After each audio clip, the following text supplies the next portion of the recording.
Well, Wake Forest is a special place. I mean, even 30 years ago, it was kind of charmingly traditional, but also interested in doing things different when other institutions weren't. And I think that stands true today. I love working at Wake Forest, and what really makes it special is that it is beautiful in many different kinds of ways. But I think the real deepest beauty is actually in the people. The students, absolutely the students. Interacting with the students and watching them, blossom and grow up in 4 years, and you get to see the light go on some kid's face when they get it, That's the best part right there. One of the greatest benefits that I've experienced in being Wake Forest is the sense of community. And I think having people who share the investment and the commitment to the work and a sense of excellence in doing it is a part of what I really value about being here at Wake Forest. The best part about my job is that I'm very fortunate that the people on my team who work in the Office of Personal Career Development, who also work in the area around innovation, they're amazingly capable people and really, really skilled and knowledgeable. I mean, some of the best people, honestly, in the country at what they do. So to be able to actually be literally on the leading edge of thinking about how to do 21st century career development, it is really a joyful experience. So I would have to say that that is probably one of the most amazing parts of my job.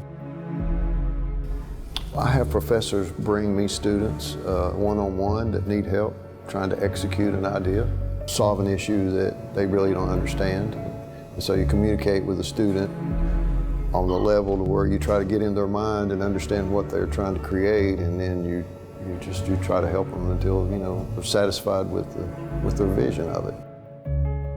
Well, we've had many events that's required some pretty amazing levels of security and dignitary protection.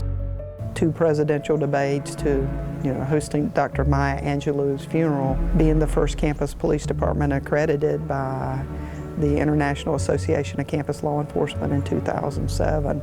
Those are the big things, but the little things is when a parent says, "Thank you for taking care of my son and daughter," or "I feel really good about leaving my freshman."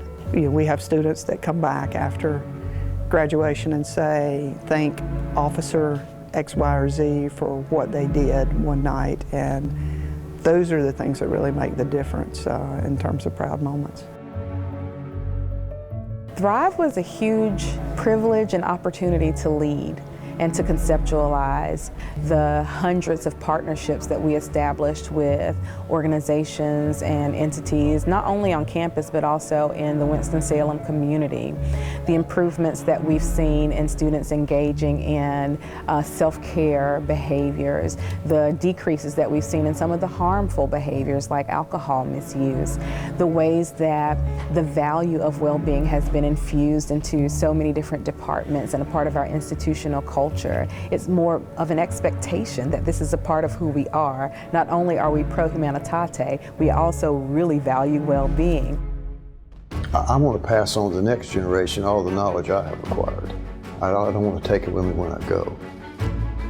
I'm skilled at many levels and many different aspects of building and art, and I've restored antique paintings for 30 years, and I've restored antique furniture for 45 years. To be able to pass on some of this knowledge so it can be taken on the next generation, that's really important to me. It's like family. You can go into meetings and agree to disagree and walk out the door and say, "Where are we going to lunch?" It's the kind of community that's a lot like family, because you can have those disagreements, but you're going to be loyal and faithful to the institution.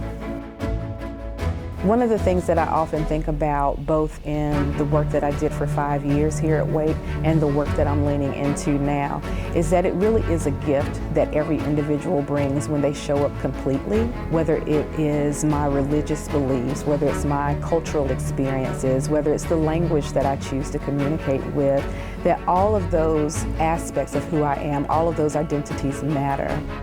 There is space for all of that to come with me. Not just physically showing up, but having a sense of connection and affirmation for who I am.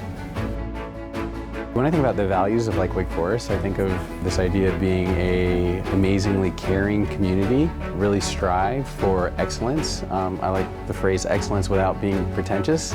We are dedicated to educating the whole person and to pro humanitate. Hopefully everyone senses that this amazing sense of hospitality that I think we all hold, and I think that President Hatch asked us to really uphold, is to how do we make sure every single person feels welcome. And every single person feels like they are a friend. Every single person feels like no matter what they bring to the table, like I want to get to know them, I want to help them, I want to help them like both determine what are their goals and then help them figure out how to achieve their goals.